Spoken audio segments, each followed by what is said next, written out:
Sonhar é um ato de rebeldia, né? Ele é um ato de coragem, ele é um ato revolucionário. E é um ato que alimenta a vida também. A humanidade, uma parte dela deixou de sonhar, né? A sociedade moderna, uma parte da sociedade moderna deixou de sonhar porque ela compra o sonho das outras pessoas. Tá. Se eu não sei falar não pra você, o meu sim, ele não vale nada. Ele é um teatro. Eu tomo responsabilidade pela minha vida, escolhendo o que semear. Não só na minha vida, mas na vida de cada pessoa que escolhe cruzar a minha vida. Eu não posso acabar com a violência do mundo, mas eu posso acabar com a violência que tem no meu campo, que tem na minha ancestralidade, que tem nas palavras que saem da minha boca, que tem no que entra dentro de mim, que tem com o que circula. Eu não posso acabar com uma exclusão do feminino dentro da sociedade, mas eu posso ser um agente de mudança da minha vida. Então, como o feminino é tratado na minha linhagem? No meu bastidor, no meu dia a dia, do ser humano que eu desejo ser, né? Qual o ser humano? Qual o ser humano que tu deseja ser, sabe? Já pensou? Qual o ser humano que tu deseja ser? Muito bem-vindos, muito bem-vindas. Benza a Deusa Taon, mais uma vez com um assunto maravilhoso, uma pessoa muito especial passando aqui pelo Benza a Deusa. Eu estou muito honrada por esse episódio estar acontecendo, com frequências elevadas, vibrações elevadas. Conecta com você, com seu coração, com a sua consciência para você receber esse papo por inteiro, para você fazer downloads aí do que você está precisando, para você poder receber de coração aberto tudo isso que a gente vai transmitir aqui hoje, porque tem muita coisa boa, muita coisa bacana, que vai ajudar a expandir seu ser, sua mente, sua consciência, talvez te ajudar a conectar com a sua verdade, com a sua essência, com aquilo que você é no todo, na sua totalidade. Então, muito bem-vindos, Benza a Deusa Taon. Prepara seu chá, seu cacau, seu café, sua água e bora!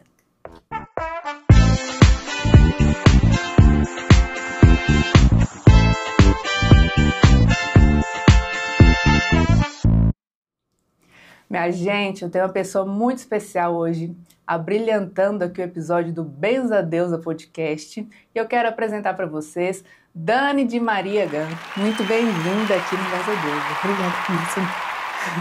Bem-vinda, Dani. Estou muito feliz que a gente conseguiu fazer esse episódio. Eu falo que tudo é sincrônico, tudo tem seu tempo certo, na hora de reverberar também, e que a gente manifesta. Nossas consciências possam manifestar um bom papo aqui, e se a gente estava em sintonia, em sinergia, que a gente conseguiu manifestar esse episódio aqui na presença divina, na luz, levando luz para as pessoas, florescendo, agora entrando no mês de setembro. A gente está preparando para a primavera. Você está chegando num momento maravilhoso aqui no Benza a Deusa, que a gente vai fazer 5 anos. 5 anos de canal, 5 anos de podcast. Então, muito honrada de te receber aqui nesse tempo. Amém, gratidão. Gratidão vocês também ouvintes que estão acompanhando a gente esse tempo todo, todas essas temporadas, com pessoas muito bacanas passando por aqui também. Então, muito grata a vocês, cada momento, cada episódio, cada troca que a gente tem aqui, grata demais. Então, daqui a pouco a gente vai fazer vários episódios especiais para os 5 anos de Benza a Deusa.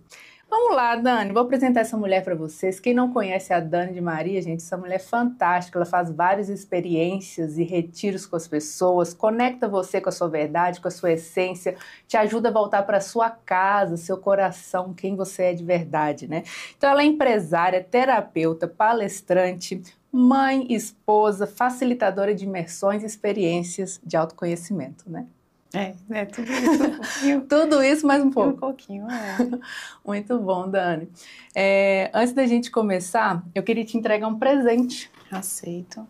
Um presente nosso aqui com muito carinho do Benza a Deusa. Gratidão. Nossas parceiras aqui também.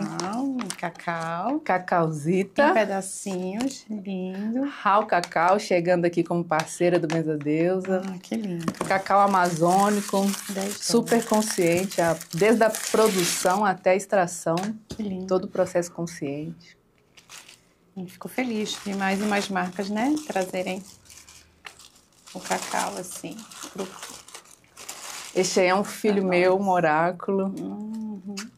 Chama Origem. Vamos tirar uma cartinha pro pessoal? Origem. E por que mais que um oráculo? mais que um oráculo. Eu falo que esse é um oráculo dos caminhantes do tempo. Então, ele não é só um oráculo convencional que você tira ali, aqui, ele conecta com a sua alma. Entendi. Tá, e aqui é para explicar. Uma explicaçãozinha. Licença, viu? Vou pôr aqui. Põe aí, relaxa. Você que está ouvindo aí, respira fundo para receber uma mensagem direto das mãos de Dani Maria. Aqui. Isso, Posso? põe aí, vai ficar lá. Ótimo. Tá, esse aqui eu vou por aqui. Tá, e aí teu convite é que eu tire uma carta? Uma cartinha para o público para a gente brindar esse episódio. Vamos ver o que vem aí. Aqui as coisas são meio sincrônicas.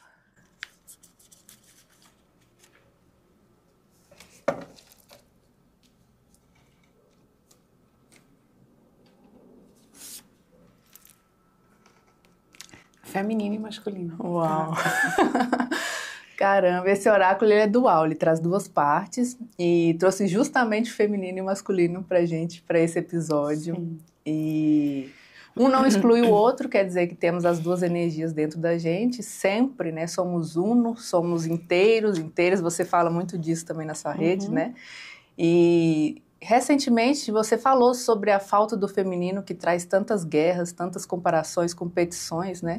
E as pessoas talvez ficam nesse mundo corporativo, ter que fazer, ter que acontecer e esquece do próprio feminino, do eu, né? Você fala muito disso também, né? Sim, eu falo muito do resgate do feminino e eu acho que não só para homens e não só dentro de corporações, eu acho que o resgate feminino dentro da nossa sociedade mesmo. Começando com o resgate feminino nosso, nós mulheres, né, os homens resgatarem o próprio feminino dentro do nosso lar, né? Como o feminino é visto dentro da tua casa, como esse feminino é tratado.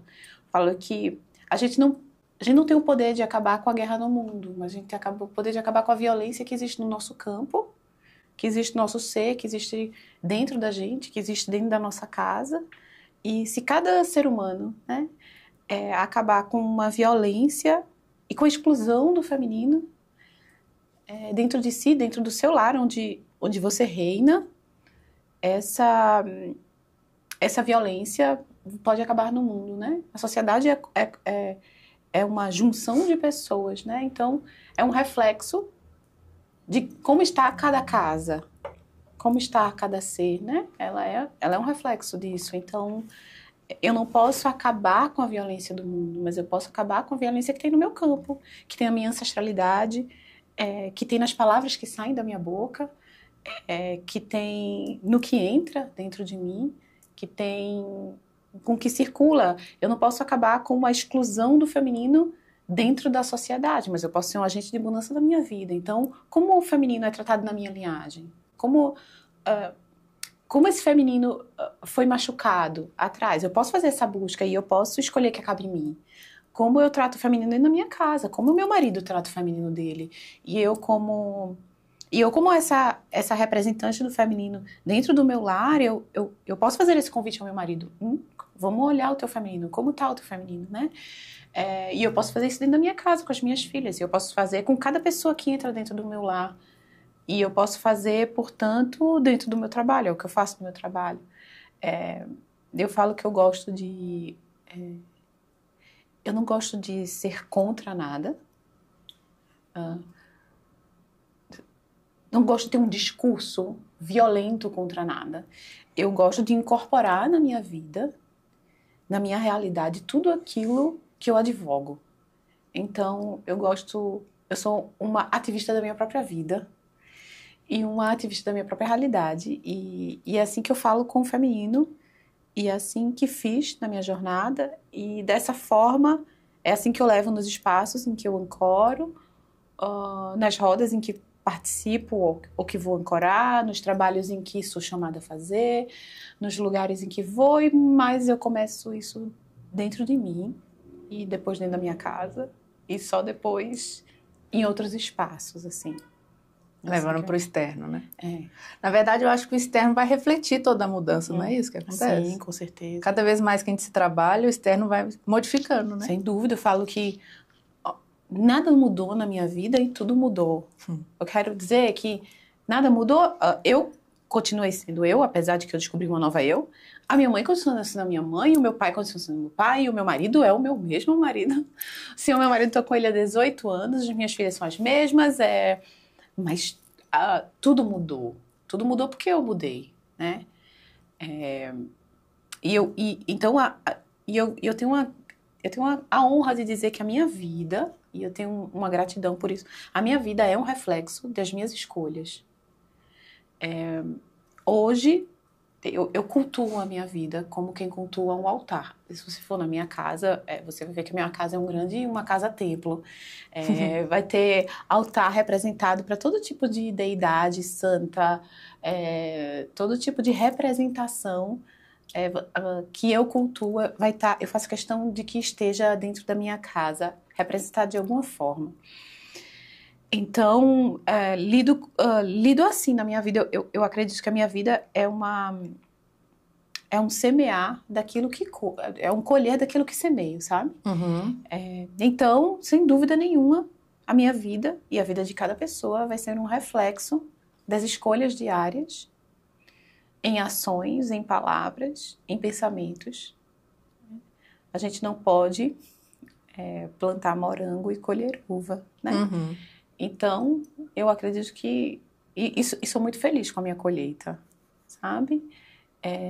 Sou muito feliz com as escolhas que faço diariamente. Tenho muita compaixão com as escolhas que ainda não consigo fazer.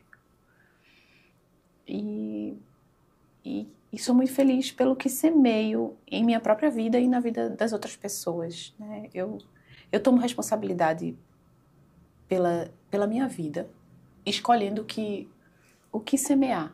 Não só na minha vida, mas na vida de cada pessoa que escolhe cruzar a minha vida e que a vida coloca assim no campo da minha vida, sabe? Maravilha. E quando a gente semeia em solo fértil, só prospera, dá frutos, flores, e a gente consegue ver essa expansão do que a gente está conseguindo falar, fazer, transmitir, né? Sim. Você fala nas suas redes que teve uma fase sua que você tinha dificuldade para falar, para expressar, né?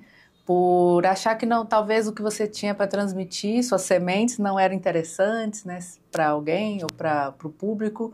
Mas como que foi esse trabalho interno seu de trazer essa expressão genuína, assim? Nunca foi algo que eu imaginei. Então, as pessoas perguntam para as crianças, né? O que você quer ser quando crescer? Quando as pessoas me faziam essa pergunta, Maria, a minha resposta era ser mãe.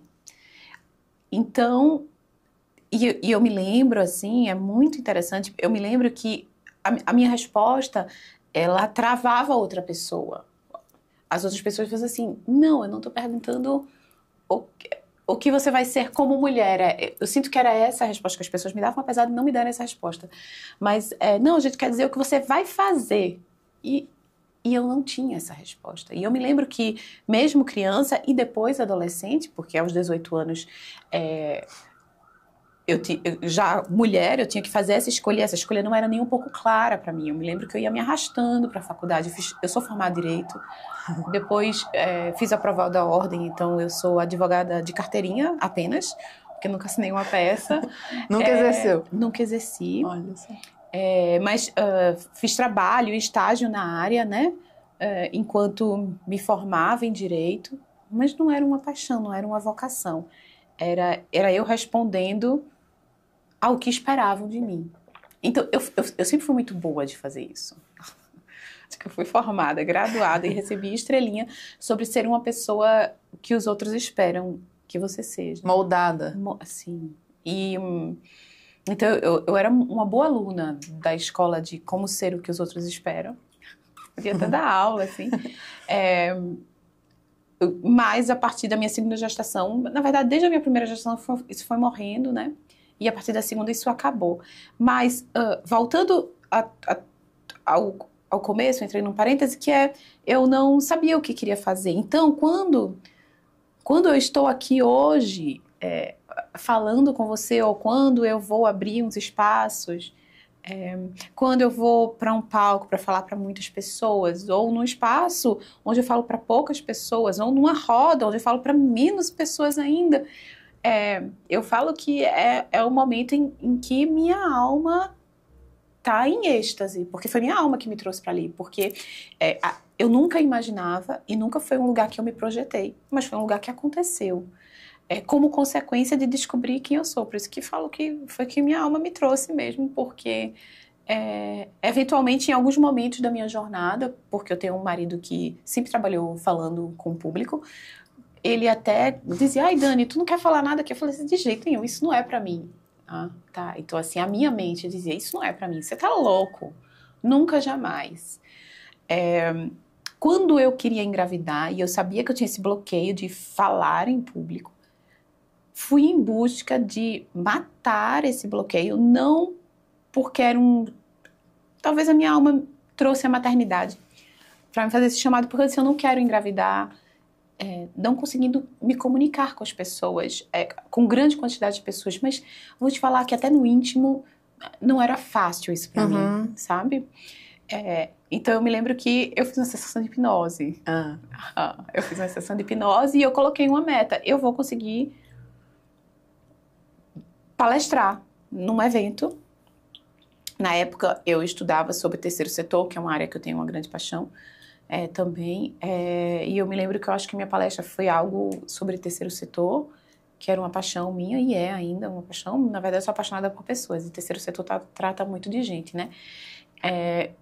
Mas eu estava fazendo um MBA em terceiro setor, então decidi falar sobre aquilo. Foi muito sofrido, sabe? Veja, não foi de um lugar de transbordar. Foi de um lugar de tem que. Foi de um lugar masculino, não foi de um lugar feminino. Ok. Tá. Sabe? Foi de um lugar de eu tenho que fazer isso, porque eu não posso. Um lugar muito duro comigo.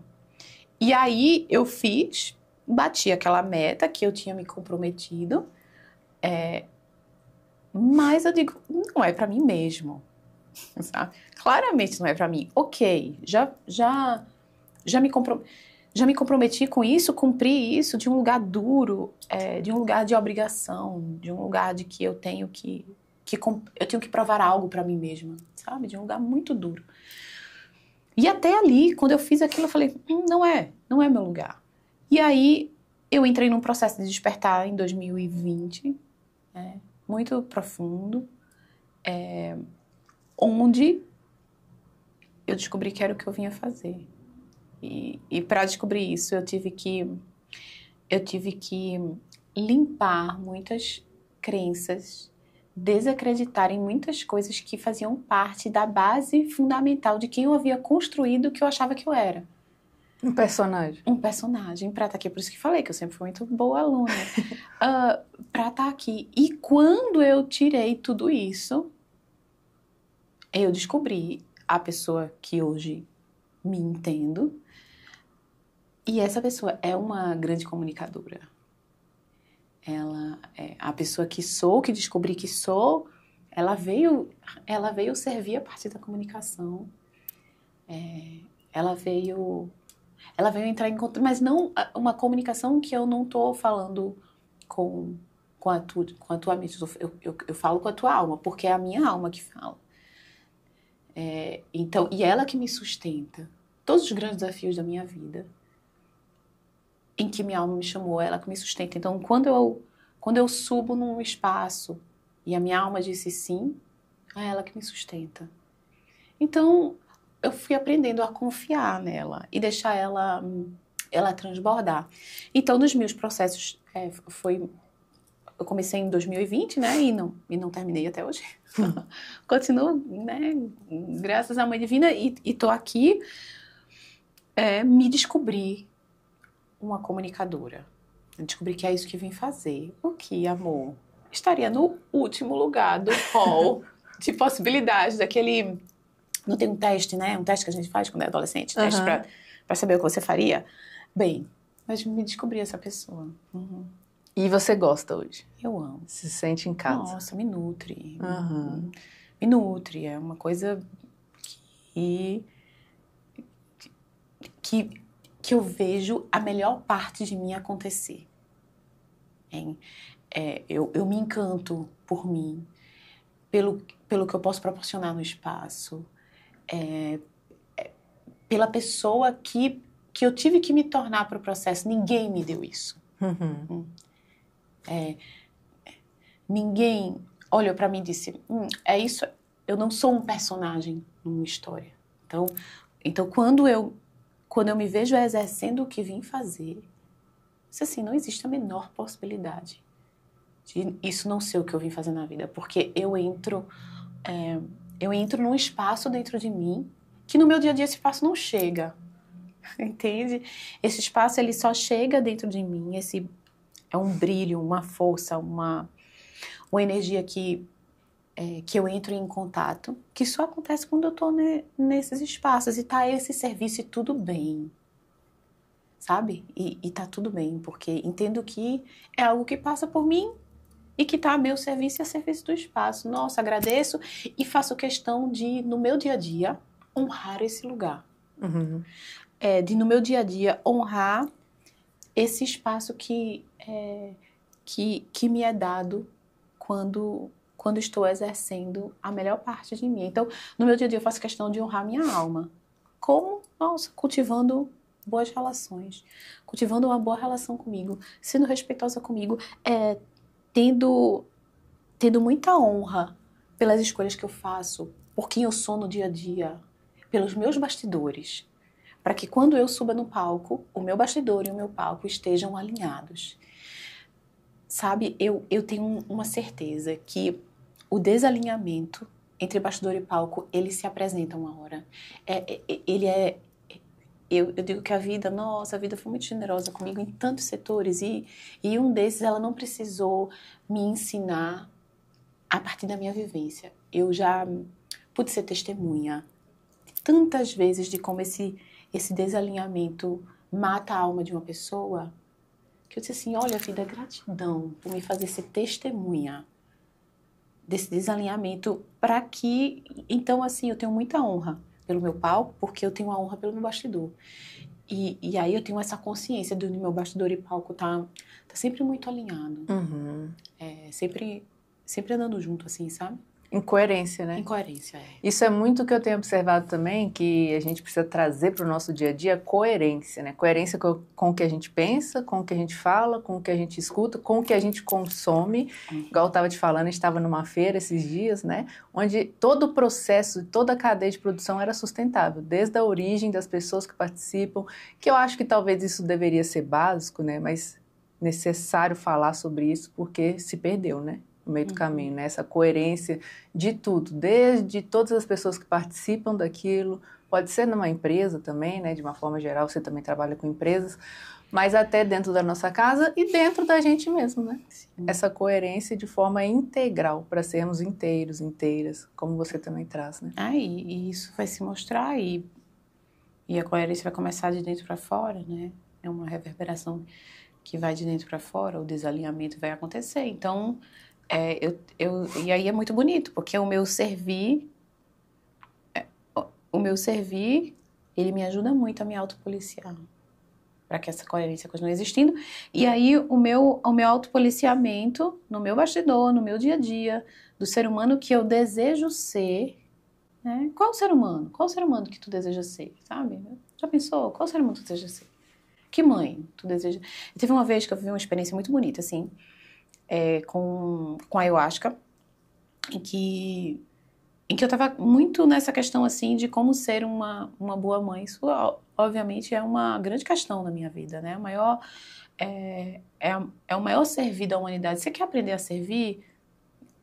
Começa servindo em ser mãe. É uma grande seva. Meu Deus, que seva é servir como mãe. É uma seva, porque é o próprio feminino em ação, né? Muita doação, muito amor, muito acolhimento, muita compaixão, muita compreensão, muita entrega. Então o meu servir como mãe, ele sustenta, né? Porque mãe é parir e sustentar, né? Ele sustenta as bases do meu ser, tudo que faço. Então ele é muito um termômetro, assim, para mim. E tava eu numa cerimônia com a ayahuasca, assim, e nessa investigação, né, eu trouxe para a ayahuasca específica para esse ritual, essa investigação sobre a maternidade. E me lembro que fiquei nesse questionamento e em certo momento, assim, senti uma presença tão amorosa, assim, que eu identifico uma presença, assim, de Nossa Senhora mesmo, sabe? Da Mãe Divina, que para mim é a maior referência de maternar. Eu acho muito importante ter referências na vida, né? Referências, eu sou uma pessoa utópica, né? Referências onde a tua utopia, então, ela é para mim, no meu maternar, ela é o meu arquétipo referencial, ela é a referência de não só de mãe, mas de uma mulher, assim, muito potente, eu acho. Acho ela inspiradora em tantos sentidos. Sim. Mas no maternar ela é uma grande estrela, né? Rainha dos céus, assim. E nessa experiência com ela, eu perguntei, nossa, minha mãe, mas assim, tudo sobre certo e errado, né? E tudo sobre limites, e tudo sobre aquilo que eu quero que elas sejam e como lidar com isso, né? Não ter controle, que é uma outra coisa, uma grande viagem de soltar o controle e ser mãe, assim, né? Uma parte de tu que anda e fala e não é tu e tá por aí e vai viver a própria vida dela, né? E aí ela me respondeu assim, minha filha, seja tudo que ela quer ser e confie, né? Então, a minha maternidade também me ensina muito isso, né? Eu posso dizer à minha filha que caminhos ela percorrer, mas eu posso incorporar isso na minha vida. Uhum. Como eu ser o exemplo real daquilo que estou falando. Devoção, eu quero que minha filha seja, eu acho que a devoção é uma base da vida da gente, sustenta a minha vida, então eu sou devoção na minha casa, eu sou fé na minha casa, eu trato as pessoas com respeito, com humanidade, eu ensino a minha filha a dialogar, a partir da forma como eu dialogo com ela, como eu dialogo com as pessoas ao meu redor, com aquilo que eu permito que entre na minha casa, como eu lido com as pessoas que eu entendo que me machucaram de certa maneira.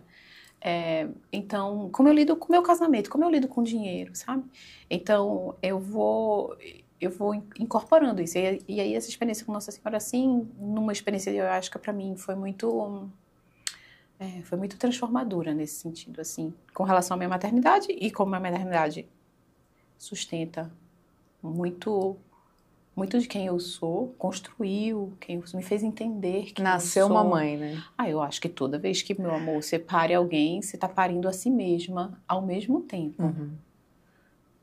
Jamais eu serei uma pessoa, eu posso parir 10 vezes, vai nascer 10 Danielas para cada ser daquele que nasceu a partir de mim. Você imagina que a força da vida, você está parindo uma pessoa junto, tem uma parte sua que está nascendo para sustentar aquele ser que chega e incorpora na tua vida, incorpora no teu sistema familiar.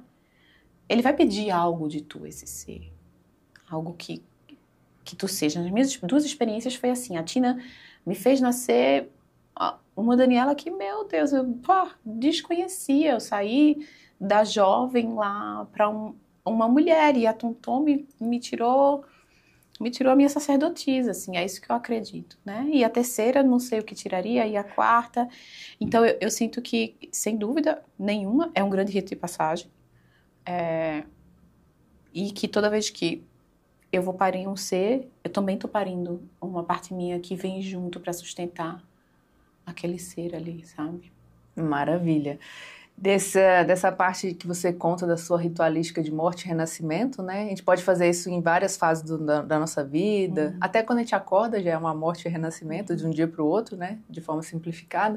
Eu achei muito interessante, eu estava assistindo uma palestra sua, que você comenta que uma parte sua precisava renascer, né? Para a mãe chegar. Que foi quando você comentou sobre a solidão, sobre a sua sensação de ficar sozinha em casa, naquela época, naquela fase. E você hoje oferta tantas experiências, né? Mas você passou por muitas experiências, né? Para você trabalhar a solidão, você foi conectar com você mesma num momento que você precisava ficar em solitude com você, né? Aí você foi fazer o caminho da visão, né? A busca da visão. Busca da visão. Isso. Com os Lakotas. Conta um pouquinho pra gente disso. Eu fui fazer a busca da visão no Equador, com um Taita que segue a linhagem Lakota. Eu fiz... eu acho que tem 2 anos essa experiência. Tenho 2 anos. Foi uma experiência transformadora, né? Assim como todas as experiências de autoconsciência, ela tem seu desafio. de você não ter teto, não ter comida, não ter água e estar literalmente sozinha no meio. No meu caso, uma floresta desértica, assim, né? No meio de uma floresta desértica. Mas foi uma experiência que, como tudo na vida, é você com você, né? Que Atravessou o seu deserto. Atravessei meu deserto, de uma forma muito bonita. E sim, eu tinha medo de dormir sozinha. E era uma questão na minha vida, mas com o passar do tempo, a gente sempre desenvolve, como tudo na vida, né? Porque o ser humano, ele é muito inteligente e ele tem o propósito de sobreviver aqui na Terra.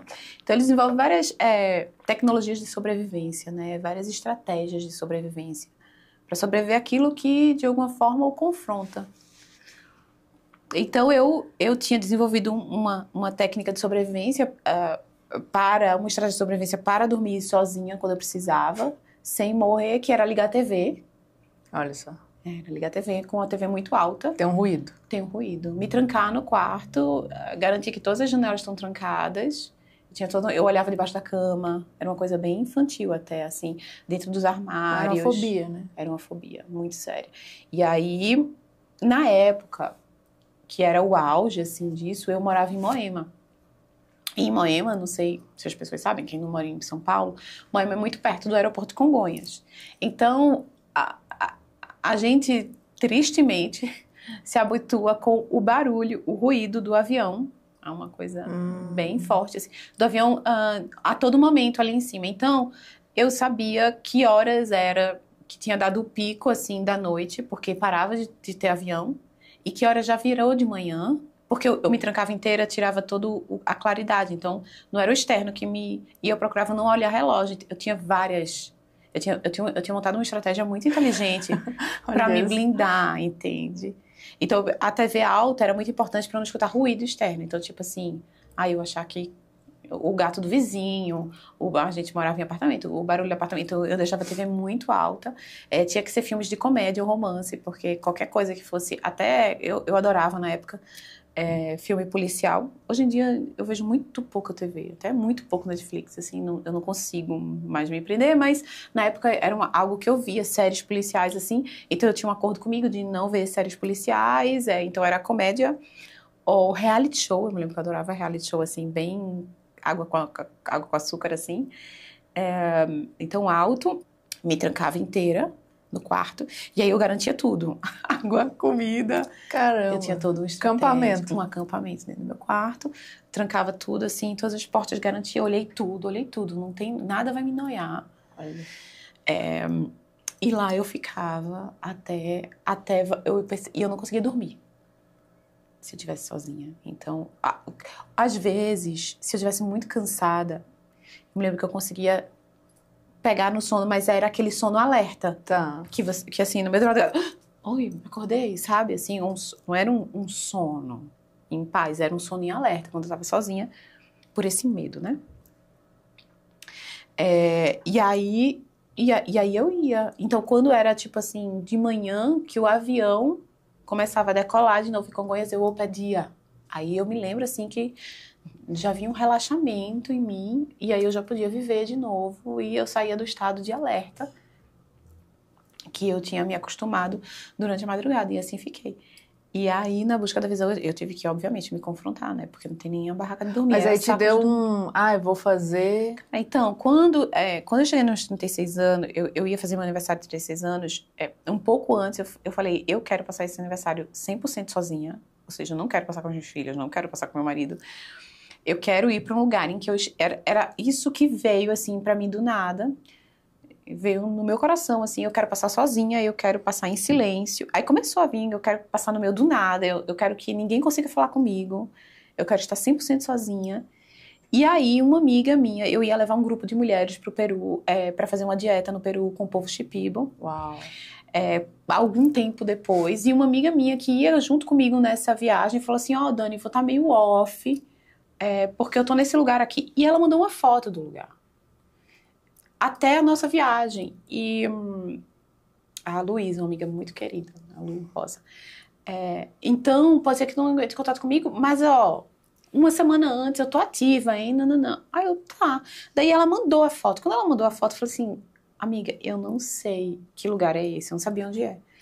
Eu sei que é esse lugar que eu vou fazer que eu vou passar meu aniversário e eu quero saber o que é que eles têm aí pra me receber. Esse povo tem alguma coisa pra me receber. Aí ela falou, eles fazem busca da visão, mas não tem grupo nenhum não formado. Não tem um grupo nenhum não formado. Eu falei assim, diga a eles, pergunte a eles se é possível eles me receberem eu sozinha. Eu não sabia que era uma coisa que... É uma coisa que geralmente você faz em grupo, o grupo todo, sabe, tem toda uma ritualística. Aí, tempos depois, ela mandou mensagem, Dani, eles disseram que aceitam fazer tudo sozinha. Aí eu tenho uma coisa comigo, eu não vou pesquisar. Só vai. Eu só vou. Aí, uma semana antes, a pessoa que me recebeu mandou uma lista com coisas. Eu fui na Decathlon, comprei, eu não fazia ideia, amor. Do que era? Não. Eu tinha informações muito... Eu até achava que você passava... porque eu me lembro que tinha uma coisa da montanha. Eu achava que você fazia uma caminhada. E aí você montava uma tenda. Mas não tinha nada a ver, entendeu? Assim... E aí eu não busco informação para que minha mente não entre e crie uma história. Sabote, né? E crie uma história da experiência que eu vou viver. Eu já estava decidida que eu ia viver a experiência. Então eu fui. Então são 4 dias, né? Embaixo de uma árvore, dentro de um saco de dormir, no meu caso, sem comer, sem beber, e fecha um quadrado, uma linha e uns saquinhos assim, que você reza um tabaco para que aquele espaço teu esteja protegido. Antes de subir, a pessoa que vai ancorar, ela faz um termascal. É uma montanha? Sim, não é nenhuma montanha.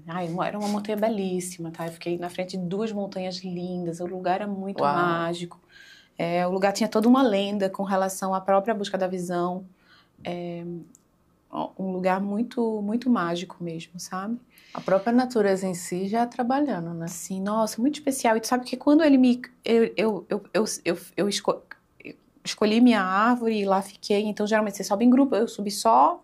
E essa minha outra amiga que eu não sabia onde ela estava, né? Num raio você não consegue ver as pessoas. Então, você está literalmente no meio da natureza sozinha. É muito forte, assim. A alimentação não foi um problema, sempre me perguntam. Beber também não foi um problema. Eu me senti muito nutrida. Eu não me senti fraca. Tanto é que eu tive dificuldade para comer na volta. Eu me lembro que a pessoa que me recebeu na volta ficou, Dani, tu tem que se alimentar com essas frutas. E eu falei, nossa, eu preciso de um tempo. Eu não vou conseguir comer esse teu prato inteiro de fruta que tu tá me dando, assim. Nem conseguir beber essa tua água toda. Eu precisei de um tempo, assim, para comer. Meu corpo se acostuma muito bem com o jejum. É uma trilha fácil? Era de fácil acesso. Tá. Não era algo difícil para você chegar nesse lugar. Em jejum? Em jejum é bem tranquilo. Aí quando acaba eu desci, eles fizeram um termascal para me devolver a palavra, porque quando você faz um termascal, quando você sobe também, faz um termascal para te tirar a palavra, e você só pode voltar a falar com esse termascal na volta, onde te devolve a palavra, te dá frutas e água. Então a alimentação para mim não foi um problema. O problema foi o tempo, me relacionar com o tempo. Eu vi que eu não tinha uma boa relação com o tempo, assim. Eu achava que o tempo não passava, assim. Eu tive isso nos primeiros dias, foi uma grande dificuldade. O tempo não vai passar, eu tenho 4 dias aqui. Eu tô aqui há 10 minutos, eu acho. Você não leva relógio, mas eu acho que eu tô aqui há 10 minutos. E eu já tô fritando. O que é que eu vou fazer aqui 4 dias? Desse tamanho desse tapete, entende? E pra encarar a noite e o medo? É muito difícil. Mas eu rezava muito. E eu tava... Enfim, a minha alma me sustentou, né? A minha alma me levou e a minha alma me sustentou. Então, eu acredito que experiências como essa... E por isso que as pessoas costumam me perguntar muito sobre plantas de poder e tudo mais. Eu falo assim, olha, eu posso te falar que é uma experiência incrível, mas essa experiência ela tem que nascer de uma certeza muito absoluta dentro do teu ser. Porque é uma experiência que vai te desafiar. E quem vai te sustentar é tua alma, sabe? Se tu for pelo ego, pela mente, assim... muito difícil de ficar. Então, a minha alma me sustentou ali durante o processo. Não foi um processo fácil. Não foi, ai meu Deus, foi fácil. Imagina. Cada hora eu acho que eu vivi um desafio assim, mas eu sobrevivi a essa experiência que a minha alma... E ganhei tantos presentes. Dizem que você faz uma entrega da sua alma à árvore, à natureza, e ela devolve a tua alma cheia de beleza e presentes, e eu senti, assim, que pra mim foi assim. E quando eu fiquei na árvore, que eu vi as pessoas indo embora, e que me deu esses 10 minutos, assim, nossa, eu chorava, ai, o que é que tu faz aqui, sabe? E aí eu falei, não sei se eu vou conseguir, eu duvidei de mim, assim, eu não sei se eu vou conseguir ficar aqui. Eu falei, ai, Deus... O que posso fazer por você? É o meu, né? Eu falei assim, Deus, me ajude. Aí ele falou, alô, o que posso fazer por você? Eu falei, você pode me mandar um sinal. Estou aqui para ajudar. Menino. Falei assim, ai Deus, você pode me ajudar me mandando um... Isso eu chorando, né, amor? Não tá assim, plena assim, não. Eu tava assim, chorando, descabelada. Me dá um sinal de que eu vou aguentar ficar aqui, porque eu acho que eu sou louca, eu não vou aguentar. Isso eu chorando, assim, chorando. E aí, quando eu abro o olho... Aí foi o primeiro milagre, assim, que eu vivi lá. E eu vivi tantos, né? Mas aí eu chorando, quando eu abro o olho, que eu olho pra mim de frente... E essa foi uma experiência que eu vivi muito. Eu fui do choro ao riso muitas vezes lá. Do desespero à rendição. Eu vivi muito, assim, do total desespero a uma bem-aventurança. Eu vivi isso diversas vezes. Isso eu ia falar sobre a rendição, né? Mas Não, vivi a rendição. No último dia, principalmente. 4 dias vai fazer o quê? Tem que se render. E aí, abri o olho, tinham 2 arco-íris na minha frente, um dentro do outro. Era um sol, amor. Não sei qual aqueles arco-íris, Deus, um dentro do outro. E eu sou apaixonada por arco-íris, tanto é que eu tenho tatuado. Então, pra mim, ali, aquele arco-íris não existia antes do meu pedido. Eu falei assim, Deus me deu um sinal de que eu vou aguentar. De que eu não... de que isso não vai ser um sofrimento para além do que eu não suporto. Me diga que você tá aqui comigo. Mana, quando eu abro o olho, tinha 2 arco-íris, assim. Nossa. Naquela montanha, no meio daquele sol. Um dentro do outro. Falei, e aí, do total desespero, eu fui para uma total bem-aventurança, assim, muito grande. Então, foi uma experiência muito bonita, assim. Muito forte, muito impactante. É para todo mundo e não é para todo mundo, como toda experiência. É para todo mundo porque todas as pessoas podem passar por ela. Não é para todo mundo se tu não foi chamado para isso. Assim vale para medicina, assim vale para um retiro simples, um retiro urbano, assim vale para assim vale para tudo na vida, assim, né? Morte e renascimento, literalmente, assim. Muitas vezes. Muitas vezes. Em 4 dias. Muito bom. Você faz várias experiências, né? Você foi muito para a Índia também, você comentou do Peru, né? Tem alguma viagem assim que te marcou tanto Nunca fui para a Índia. Eu acho que eu sou muito conectada com o mestre hindu, né? Paramahansa Vishwananda, é meu professor, meu guru, mas eu vou para o ashram dele, que fica na Alemanha. Ah, tá. Então é uma Índia dentro da Alemanha, mas eu nunca fui para a Índia ainda, mas quero muito ir, um lugar que me chama muito. Ah, ok. Quando eu fui para a Índia, eu senti mudar o hemisfério do meu cérebro. Eu comecei a raciocinar mais lento.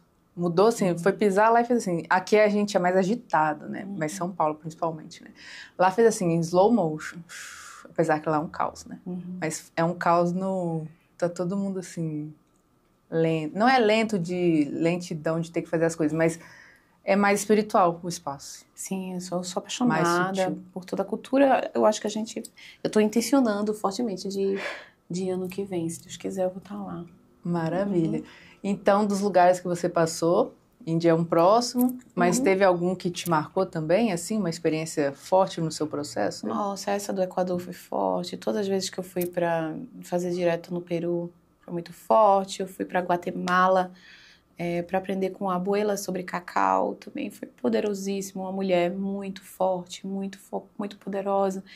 O cacau tinha chegado na minha vida e eu sentia muito falta de... Eu tenho a necessidade de primeiro honrar tudo que chega na minha vida, então ir até a Guatemala e aprender com ela foi uma forma de honrar a medicina, assim. Mas ela me ensinou muita coisa para além de trabalhar com cacau, assim. Então foi uma outra experiência que ficou muito em meu coração, assim, um outro lugar que me trouxe muitas bendições, muitas bênçãos. Que lindo! Eu tenho buscado muito conhecer as coisas, principalmente as medicinas na raiz, na origem, né? Dos processos que você está contando, você nem pesquisa, nem busca muito a raiz, mas de repente você está lá, né? No lugar, no espaço, com as pessoas, com os mestres, abuelos, abuelas, os xamãs, que trazem isso da raiz, né? Então, é uma conexão de consciência mesmo, não é só a alma te guiando, como você falou, né? Sim, e faço questão de ir, de honrar, de agradecer, de levar minha energia, meu tempo, que eu sinto que é uma forma que eu tenho de devolver pro lugar de onde estou aprendendo aquilo, né? Então, para mim, é uma necessidade da minha alma, assim, é uma necessidade do meu ser, e amo fazer, é é o meu divertimento. Eu falo que desde que eu entrei num processo de autoconsciência, né, em 2020, eu não tinha tirado férias, assim, porque todas as minhas oportunidades de férias eram viagens de aprendizado. Aí agora nesse ano, em julho, acabei tirando uns dias de férias com as minhas filhas, acabei passando no ashram do meu mestre, né, levei elas lá para passar uns dias num festival que ele tem todo ano na Alemanha. Ele faz uma mini Índia na Alemanha, muito bonito festival, chama Just Love. Então, e aí depois eu viajei com as minhas filhas para férias, mas desde que comecei nesse processo, busquei fazer minhas férias serem jornadas de autoconhecimento para lugares onde eu sentia um chamado de conhecer, e eu faço questão de honrar as pessoas que com sua cultura cultivam isso até hoje, né? Protegem o conhecimento, a sabedoria e os ensinamentos. Então é uma experiência muito, para mim é muito importante. Muito rica, né, também. Sim. Uhum. E você hoje, falando lá nas suas redes também, você se encontra mais inteira, mais autêntica, mais feliz dentro de todos esses processos?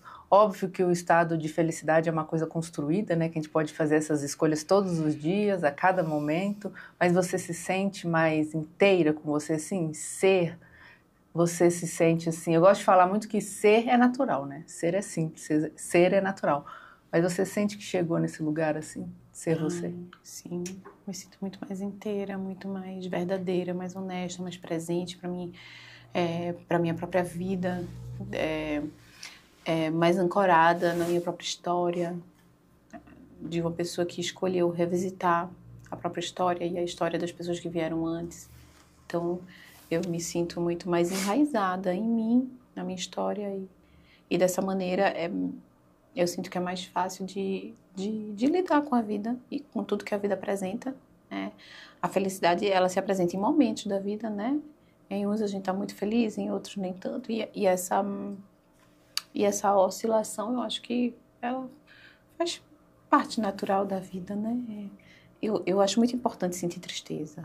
Isso não tira a minha felicidade, sabe? Sentir raiva, isso não tira a minha felicidade, né? Como eu posso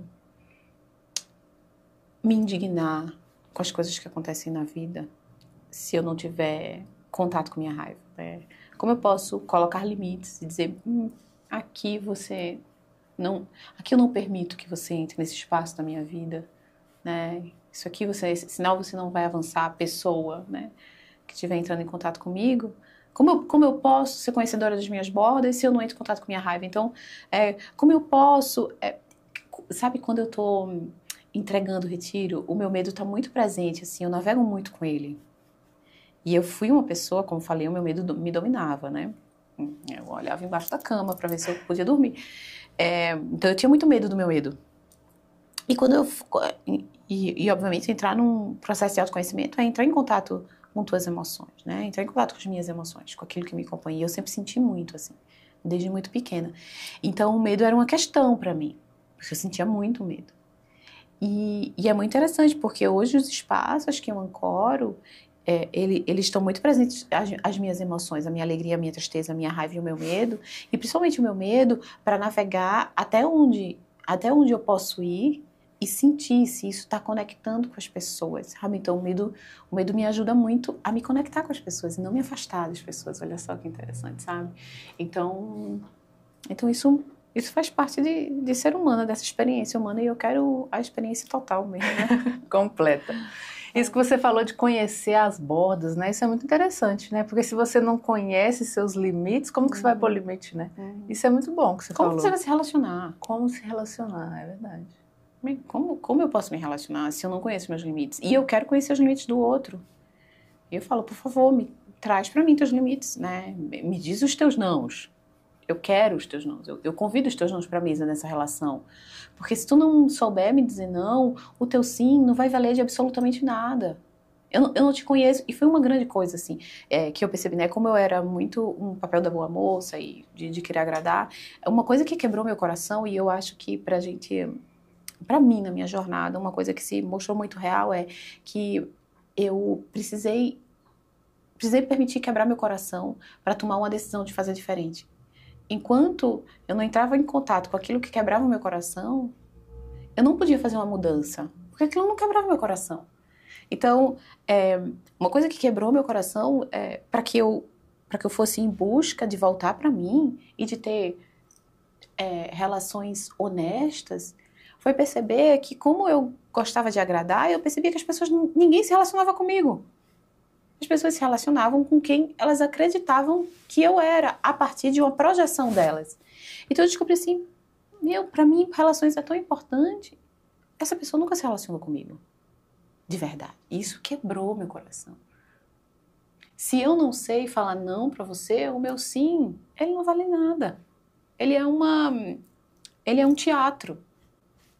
E aí eu usei a minha tristeza e a minha raiva para me indignar diante do próprio teatro que eu tinha criado, assim, para aprender a dizer não e convidar o não do outro. Isso aqui não funciona para você, que bom que você está me dizendo. Então a gente vai negociar o que funciona para você, que o que funciona para você pode entrar em acordo com o que funciona para mim e a gente criar algo aqui. E assim eu aprendo a negociar a intimidade com as pessoas. E assim eu aprendo a me relacionar, né? É uma arte se relacionar, né? Tem um livro que eu li que eu acho que são... Não me lembro o nome da autora, mas a autora era uma mulher que ela falava assim, se a vida é uma lição, se a vida é uma escola, as relações são a universidade. Se a vida é uma escola, as relações são a universidade. Então, eu acho que se você parar para olhar, as grandes dores que todo ser humano carrega nasceram de relações. Nasceram da arte de, eventualmente, não saber se relacionar. Então, saber se relacionar é uma grande arte. E para saber se relacionar, eu tenho que saber negociar a intimidade, eu tenho que conhecer meus limites, eu tenho que conhecer os limites dos outros, eu tenho que ter uma curiosidade genuína sobre a outra pessoa. Eu tô com meu marido há 18 anos. E eu ainda tenho curiosidade sobre saber quem ele é. E essa curiosidade, ela não pode morrer, né? Caso contrário, a nossa relação vai morrer junto com essa curiosidade. Mas isso não é só com o senhor meu marido, é com as minhas filhas, são com as pessoas que trabalham comigo, é comigo mesma. Nossa, Daniela, o que mais é possível para tu nessa realidade? O que mais te dá prazer? Certa vez eu perguntei para uma pessoa muito querida, ela me ligou chorando, Dani, precisa da tua ajuda e tal. E eu perguntei para ela, o que te dá prazer? E ela ficou muda. E ela falou, eu não sei. Eu não sei o que me dá. Eu não sei o que eu gosto de fazer. Eu não sei o que eu gosto de fazer. E eu falei, você... e aí ela chegou a dizer assim, né? Eu acho que eu não gosto de nada. Eu falei, impossível. Tua alma veio explorar tantas coisas aqui nessa terra. Para além de comprar algo ou de beber até poder sentir algum prazer. Veja, se intoxicar para sentir alguma coisa. Se intoxicar de sexo, de comida, de compras, de jogo do tigrinho. Até de pessoas, né? De pessoas. Que é muito vazio. De tudo. Né? Uhum. Eu posso me intoxicar de tudo para poder conseguir sentir prazer. Porque, de alguma forma, a gente foi se dessensibilizando do prazer do ordinário da vida. Mas, olha, dá prazer papear com um amigo. Dá prazer fazer um cacau, dá prazer fazer um alimento, dá prazer podar uma árvore, dá prazer arrumar a casa, dá prazer levar as filhas para ir na praia. Tem tantas coisas que tu pode descobrir prazer, mas eu acho que é muito triste ver que até a investigação do que realmente me dá prazer foi se perdendo. Eu acho que a falta de tempo, né? Não sei, a gente pode explorar muitos motivos pelos quais as pessoas não sabem o que gera prazer na vida delas. Uhum. Para além de coisas como comprar, beber, apostar e sexo. Uhum. Consumir, né?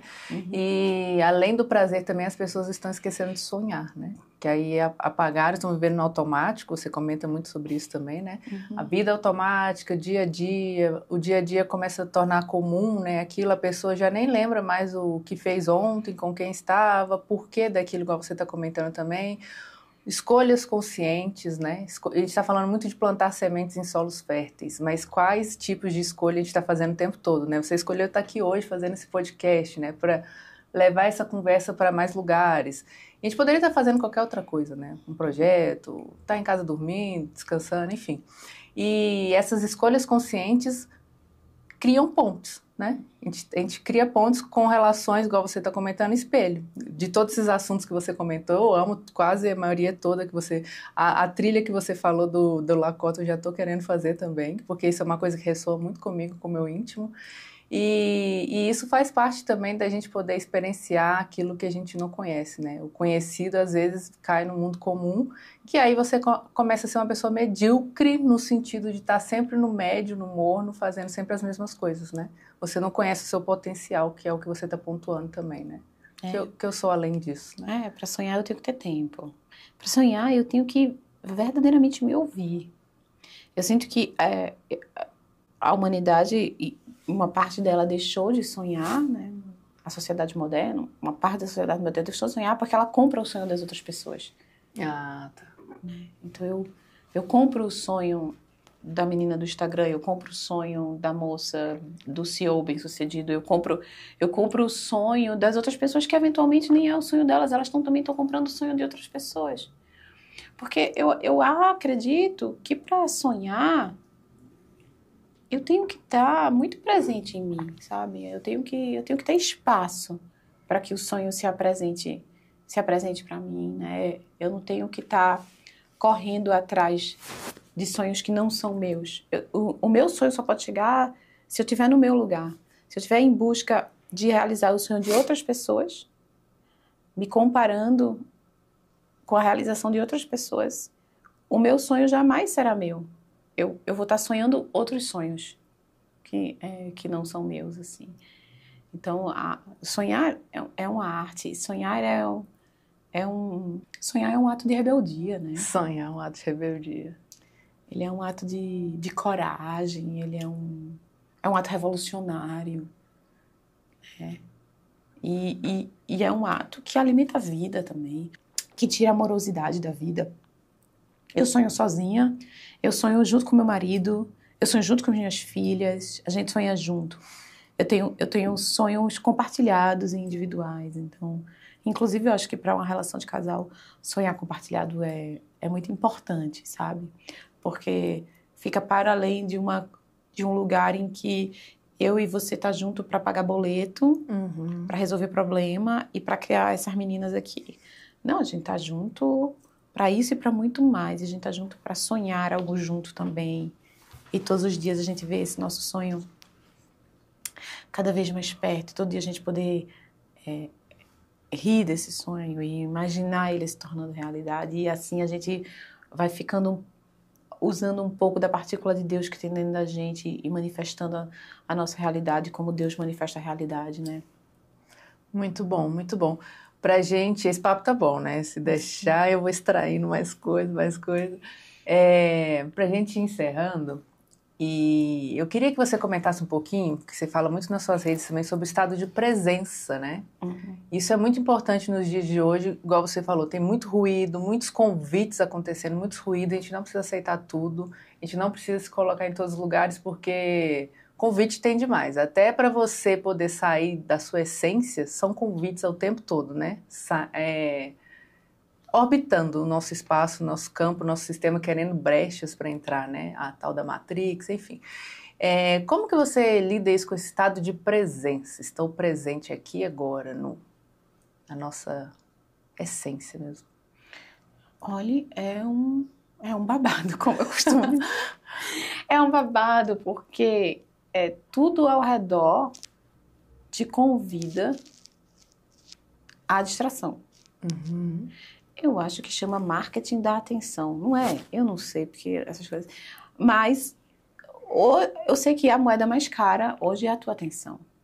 Todos os reels do Instagram, todos os algoritmos estão estudando, todas as mentes mais geniais da tecnologia, elas estão agora, nesse momento em que a gente está conversando, elas estão sendo muito bem pagas para estudar como roubar a nossa atenção, como conquistar a nossa atenção. Então, a moeda mais cara do planeta no momento é a nossa atenção. Então imagine, se tem várias mentes geniais estudando a todo momento como puxar a tua atenção, então a coisa mais desafiadora é ser dono da própria atenção. E ser dono da própria atenção é estar em estado de presença. Para mim, algumas coisas que me ajudam é perceber se eu estou conversando comigo mesma, perceber se eu tô distraída com o mundo externo, o meu estado de espírito. Então, eu acho que estar presente hoje é um grande presente, né? É um grande presente. Estar presente é um grande presente. Então, e se tudo que tu faz é consequência dessa qualidade de presença, então é uma habilidade voltar à presença e estar atento e ser observador da própria experiência, que é o que somos, né? Ter a capacidade de ser observador das próprias experiências. Eu tô com minhas filhas. Olha, eu sou uma mãe muito presente, apesar de ser uma mãe que viaja a trabalho, que viaja para entregar retiros e para fazer retiros. Mas sou uma mãe muito presente, porque o meu tempo de qualidade com as minhas filhas, eu faço questão de ser muito presente. O tempo de qualidade com o meu marido, o tempo de qualidade da entrega que faço. Então estar presente é uma necessidade nos dias de hoje. É uma forma de ter poder sobre a própria vida. Também é um ato de rebeldia. Né? E é uma forma de garantir que tudo que eu irei fazer tem o melhor de mim. Tem de fato eu. Para além da minha presença física, tem a minha presença inteira ali. Tá? Então, é uma habilidade treinável, principalmente. Necessária, né? E necessária, sim. Eu tenho um grande amigo que ele fala assim, a mente mente, os pensamentos não são seus, estão orbitando. E aí você pode pegar carona se você quiser. Se você aceitar aquele convite, ele faz parte de você. E aí, se você não quiser, você simplesmente solta aquele pensamento. Isso não é seu. Isso aí tá orbitando, é igual você tá passando na rua e tem várias pessoas passando. E aí você aceita se você quiser. E aí você constrói junto se você quiser, você manifesta junto se você quiser, né? Então, muitas vezes isso eu pego observando também, o estado de observação é necessário, é super interessante também, se a gente está dirigindo, fazendo um estudo, lendo, né? Aí passa aquele pensamento assim, falei, caramba, nada a ver, tô fazendo uma outra coisa, né? E aí fica mais claro para ver, ó, isso aqui não é meu. Isso aqui tava flutuando por aí, não comunga com o meu estado de presença aqui agora, né? E aí eu faço o exercício de soltar. E nisso também você traz a sua conexão com o silêncio, né? Com a meditação, que é um processo seu também que você descobriu ao longo do caminho, de silenciar, meditar para você centrar, né? Sim, eu tenho um retiro de silêncio, são 5 dias. As pessoas acham geralmente que é só para mulheres, né? Acho que é porque o trabalho com o feminino acaba sendo forte, e as pessoas, mas é para homens e mulheres e é muito bonito. Os homens são minoria nesse espaço, mas eu tenho sempre homens e é muito bonito ver o processo deles. Então, retiro de silêncio porque eu sou uma grande advogada do silêncio. O silêncio mudou a minha vida. É uma ferramenta que me ajudou a trazer muita capacidade de estudar a mim mesma. E estudar a mim mesma mudou minha vida, mudou minhas relações, mudou quem eu sou. E nossa, é tão rico o silêncio, traz paz, traz centramento, traz clareza, traz criatividade, né? O que parece muito antagônico. Mas silêncio e criatividade são extremamente complementares e impulsionadores um do outro, né? A criatividade, para além da tua mente, uma criatividade assim, do nada, ela só pode surgir de um espaço vazio, né?